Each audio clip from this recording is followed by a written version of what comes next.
তো ক্লাস 1-এ ভর্তি হলাম, এখনো তো গ্র্যাজুয়েশনটা কমপ্লিটই করতে পারলাম না। ভয় ভয় আমাকে ভয় লাগছে তো। কেন মিছিমিছি আপনি থানাতে এসপি অফিসে আমার নামে কমপ্লেন করতে গেলেন? আমি আকাশ, আপনারা দেখছেন গীতিময় সোশ্যাল মিডিয়া প্ল্যাটফর্ম। যাত্রাকে ভালোবেসে, অভিনয়কে ভালোবেসে, যাত্রার সঙ্গে থাকা, অভিনয়ের পাশে থাকা। আজকে আবারও চলে এলাম গীতিময়ের আরও একটি নতুন পর্ব নিয়ে, গীতিময়ের সাক্ষাৎকার পর্ব। আজকে আমরা পেয়ে গেছি মুখ, পেয়ে গেছি জয়া ভট্টাচার্য দিদিভাইকে, পেয়ে গেছি মিলন কুমার দাদাভাইকে। প্রথমে ধন্যবাদ জানাই আপনাদেরকে আমাদের গীতিময় স্টুডিওতে এবং স্বাগতম জানাই। দিদিভাই বলুন, কেমন আছেন? ভীষণ ভীষণ ভালো আছি। আমাদের মানে এরপরে শো আজকে আমরা 99 কমপ্লিট করলাম, এরপরে আমরা 100তম রজনী করতে চলেছি। আর আজকে তো মানে সবটাই দেখলে ভীষণ ভালো লাগছে। তারপরে তোমাদের মতো ছেলেরা এত ভীষণ ভালোভাবে যে এই যে ফোনে ইউটিউব চ্যানেল থাকাতে, ফেসবুকেতে যে তোমরা এসে ভীষণভাবে যে সাপোর্ট করছো ব্যাপারটাকে, আরও ভালো লাগছে।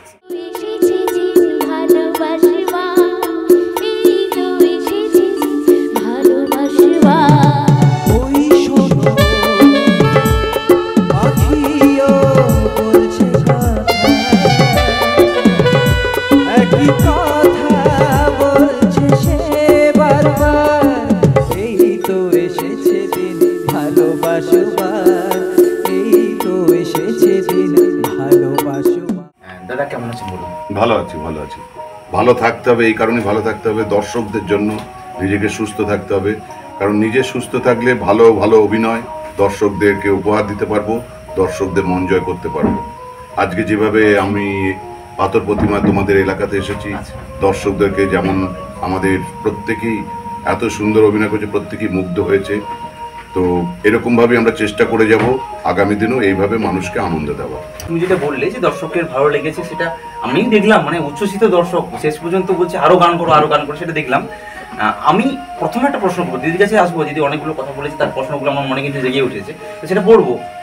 আমি বলবো যে দর্শকের কাছে আজকের দিনে দাঁড়িয়ে, তুমি অনেকদিন থেকে শো করছো, আজকের দিনে দাঁড়িয়ে যাত্রার মধ্যে কি ইউনিক জিনিস জানা দরকার আছে, ইমপ্রুভ করতে হয়েছে দর্শকদের জন্য? দর্শকদের জন্য অভিনয়তে অনেকটাই আধুনিক করতে হয়েছে। লাইট, মিউজিক, টোটাল ব্যাপারটা, পোশাক আশাক, চাল চলন। আগে যেরকম যাত্রার যে প্ল্যাটফর্মটা ছিল সেটা অনেকটা এখন ভেঙে চুরে পুরোপুরি আধুনিক মোড়কে গাঁথা হয়েছে, যেটা বিগত কয়েক বছর ধরে শুরু হয়ে গেছে। প্রতিটা টিমই চেষ্টা করে আধুনিক করার, মানে ভীষণ ভালো লাগে। সব দলকেই বেশ দেখি তারা লাইট, মিউজিক, বিশেষ করে গল্পের ওপর জোর দেওয়া, গল্প যুগোপযোগী গল্প তৈরি করা। সে আগেকার দিনে যখন যেমন যুগটাকে, সময়টাকে ধরে যেভাবে এগিয়ে যাচ্ছে প্রতিটা দল, আজকে দর্শকরাও যাত্রা মুখী হয়েছে।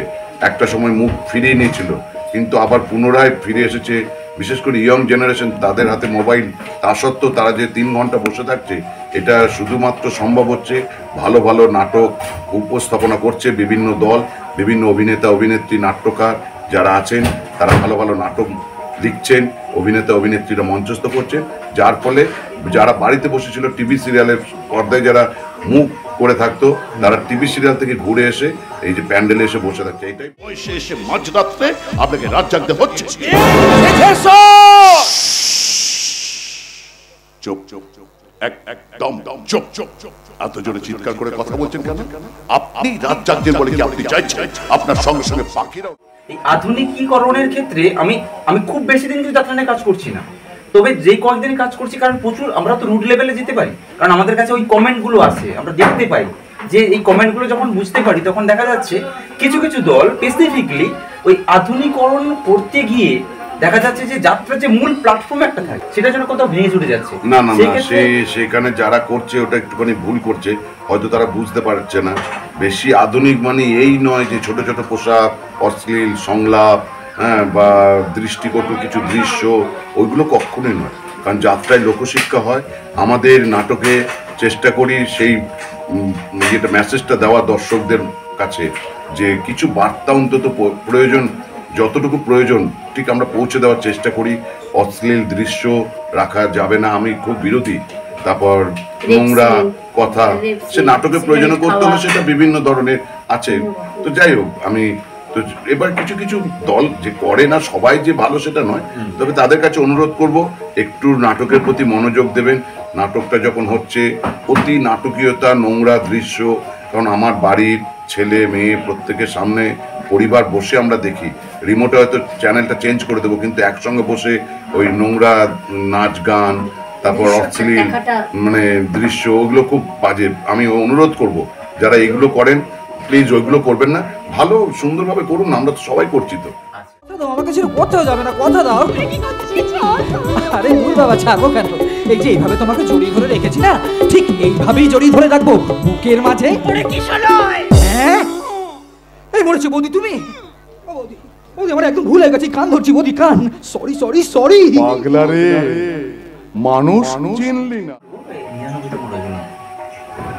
কষ্ট হচ্ছে না, রেগুলারলি শুট হচ্ছে একেবারে দিনের পর দিন গাড়ি জার্নি, আবার আজকে পড়েছে 24 পরগনা, এখান থেকে ডাইরেক্ট যেতে হবে মেদিনীপুর। এই যে রাত্রি জাগরণ করে পার ডে কষ্ট হচ্ছে না?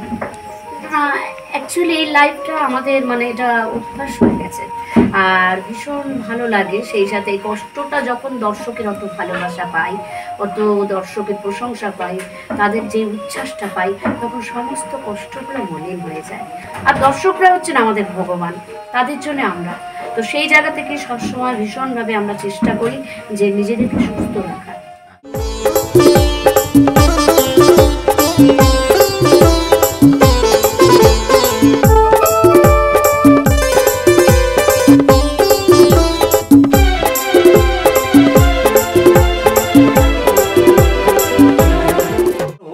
মঞ্জিলদার লেখা, তোমাদের প্রোডাকশন থেকে মঞ্জিলদা লিখেছে, আমি তো দেখেছি, আমার ভালো লেগেছে, দর্শকের এখানে বক্তব্য ভালো, বাট যারা এখনো যাত্রাটা দেখেনি তাদের জন্য মঞ্জিলদার লেখা নিয়ে কি করবে?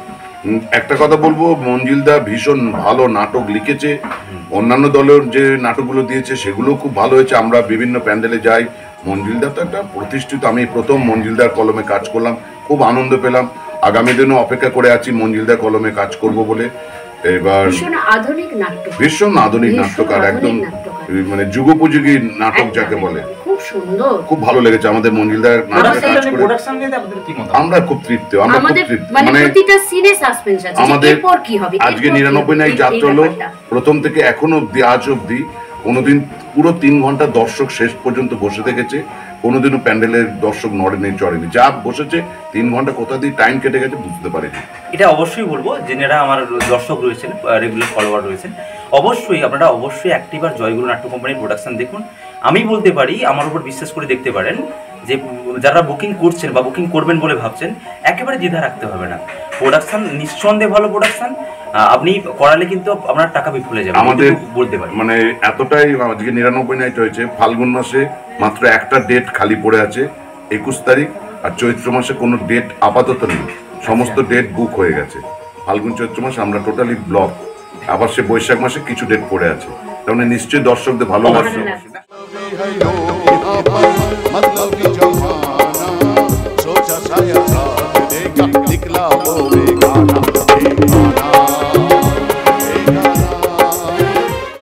নতুনদের জন্য কি বক্তব্য কিছু বলবেন, দিদি বলবেন? নতুনদের জন্য নতুনদেরকে জায়গা দিতে হবে। এবার যাদের মধ্যে চেষ্টা আছে তারা ঠিকঠাক এগিয়ে যাচ্ছে, নতুনদেরকে সাপোর্ট করতে হবে, তাদেরকে জায়গা দিতে হবে, তারা সেই জায়গাটায় যেন আরো এগিয়ে যেতে পারে, নিজেদেরকেও সেইভাবে তৈরি করতে হবে। আচ্ছা, মানে যেমন জায়গা দিতে হবে তেমন তাদেরকেও সেইভাবে। নতুনদের উদ্দেশ্যে বলবো একটা কথা, প্রথমে এসে গাড়ি, হোটেল, টাকা এগুলো না চেয়ে তোমাদের কাছে অনুরোধ করব, তোমরা এসে আগে কাজটা বোঝো, কাজটা ঠিকঠাক রিটার্ন দাও, তাহলে দেখবে টাকা, গাড়ি, হোটেল ওগুলো পেছন পেছন ওগুলো চাইতে লাগবে না। অনেকে দেখি এসে এই টাকা চাই, এই গাড়ি চাই, তখন বাধ্য হয়ে মালিকরা নেয়, উপায় নেই, কিন্তু কাজটা কিন্তু সেই জায়গাটা যেতে পারে না। আগে নিজেকে তৈরি করতে হবে। আমি দীর্ঘ 7 থেকে 8 বছর কোনো সংলাপ পাইনি, একটা দুটো yes sir, no sir, thank you sir, এইভাবে 7 বছর করে এসেছি, দেখেছি। ওই 7টা বছর শুধু দেখে গেছি, এখনো দেখি, প্রত্যেক দিন যাত্রা দেখি।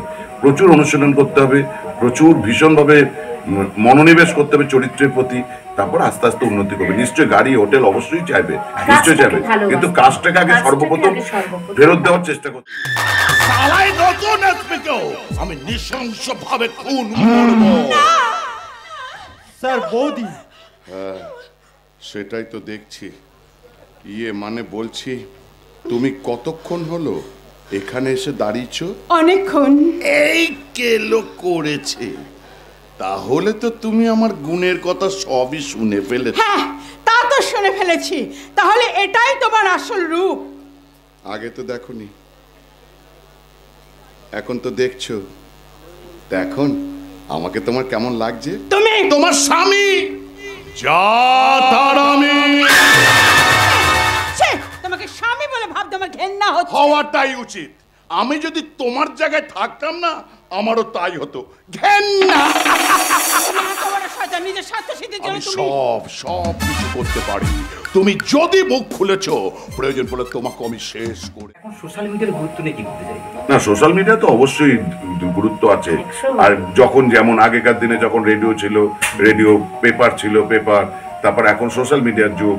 এখন তো মানুষ তো সোশ্যাল মিডিয়াতে, এখন তো পেপারে কটা দল অ্যাড দেয়, সেই কাগজ কজন পড়ে, কিন্তু এখন সোশ্যাল মিডিয়াতে সমস্ত দলে খবরাখবর পেয়ে যায়। তোমাদের মতন ইউটিউবার চ্যানেল যারা আছে বা যে সমস্ত ফেসবুকে যারা আছে, তারা ভীষণভাবে সাপোর্ট করছে বিভিন্ন দলকে। একদম, একদম। আজকে তোমরা এই সাপোর্টটা করছো বলে আজকে আমরা এত তাড়াতাড়ি আরো এত এগিয়ে যেতে পারছি, মানুষের কাছে পৌঁছাতে পারছি। শুধুমাত্র তোমরা এইভাবে থাকো, যাত্রার পাশে থাকো, সমস্ত দলের পাশে থাকো, এটাই তোমাদেরকে। তুমি টাউন অফিসে কি করছো?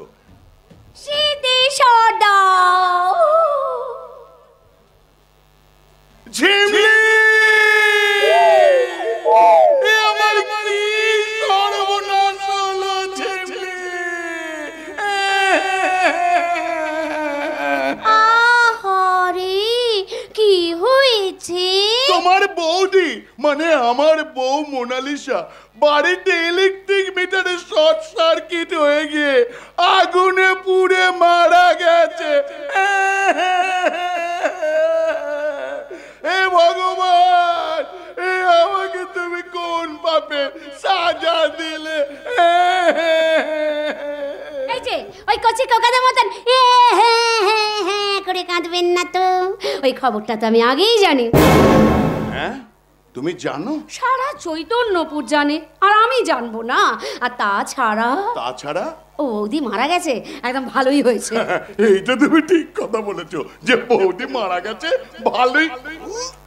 এই, না, বৌদি মারা গিয়ে ভালো হয়নি। এসব তুমি কি বলবো? আপনারা যাত্রা দেখুন, এই চ্যানেলটিকে সাবস্ক্রাইব করুন, আরো ভালো ভালো যাত্রা দেখবেন, কারণ ও সবসময় যাত্রার পাশে আছে, বা আগামী দিনেও এরকম ভালো ভালো যাত্রা আপনাদের কাছে নিয়ে যাবে। ওর পাশে থাকবেন, সাপোর্ট করবেন, ও আপনাদের সঙ্গে থাকবে। আর ওই কথাটা বলবো বললেই তো আমি তোমার এই টাউন অফিসে অপেক্ষা করছি। কোন কথাটা?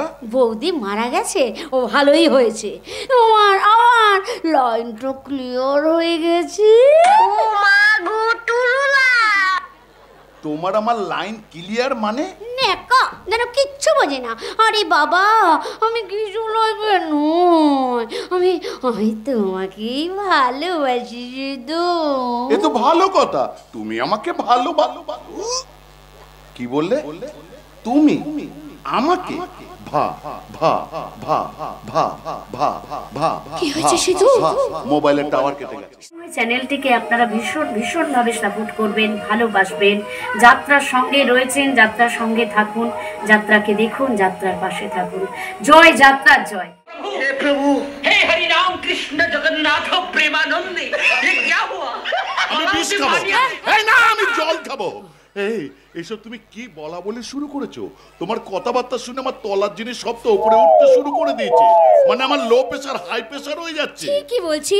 তুমি হচ্ছে সাগর, আর সাগর পর্যন্ত পৌঁছাতে গেলে আমি নদী মানে তোমার ভাই কিশলয় কি ব্যবহার করেছি? কি আছে বলো তো? হ্যাঁ, কি আছে? ওকে ভালোবেসে আমি কি বাবু বলো তো? এইটা তুমি লাখ কথার এক কথা বলেছো। এই যে ব্যবসা বাণিজ্য সব আমার ভাইয়ের নামে থাকলেও সবটা ভালো লাগছে, তোমাকে পেয়ে আজ ভালো ভীষণ লাগলো। ভালো লাগছে আমাদের। খুব খালি উন্নতি এতদিন করো। ইউটিউবে দেখে এসেছি, আমাদের খুব ভালো লাগছে। উন্নতি করো, উন্নতি হোক আরো। আগামী দিনও ঠিক আবার এইভাবে যেন বসে থাকবো, একদম। এরকম ভাবে সাক্ষাৎকার দেবো। খুব ভালো এগিয়ে নিয়ে লাগছে। চলো যাত্রাকে। অসংখ্য ধন্যবাদ সকলকে আমাদের সঙ্গে সময় দেওয়ার জন্য। আমাদের সঙ্গে ছিলেন মিলন কুমার এবং জয় ভট্টাচার্য দিদিভাই। আপনাদের সঙ্গে আবার দেখা হচ্ছে অন্য কোনো ভিডিওতে, অন্য কোনো ভাবে, অন্য কোনো সাজে। ততক্ষণ যেন ভালো থাকুন, অবশ্যই দেখতে থাকুন গীতিময় স্টুডিও এবং যাত্রার সঙ্গে থাকুন। জয় যাত্রার জয়। নমস্কার। নাটক করছে না তো? কি ভাবছো আমি তোমার সঙ্গে নাটক করছি কি না? হ্যাঁ, না, হ্যাঁ, না, হ্যাঁ। তখন হ্যাঁ, থেকে না, তখন না, থেকে শুধু হ্যাঁ না হ্যাঁ না না হ্যাঁ করেই চলেছে আরে বাবা যাকে অন্তর থেকে ভালোবেসেছি তোর মনের কথাটা জানতে পারবো না ও মা গো টুলুলা অন্তর থেকে আমি কি বলছিলাম গো? ওই যে তোমার 2 নম্বরই ব্যবসা বাণিজ্য কাজ কারবারির কথা হ্যাঁ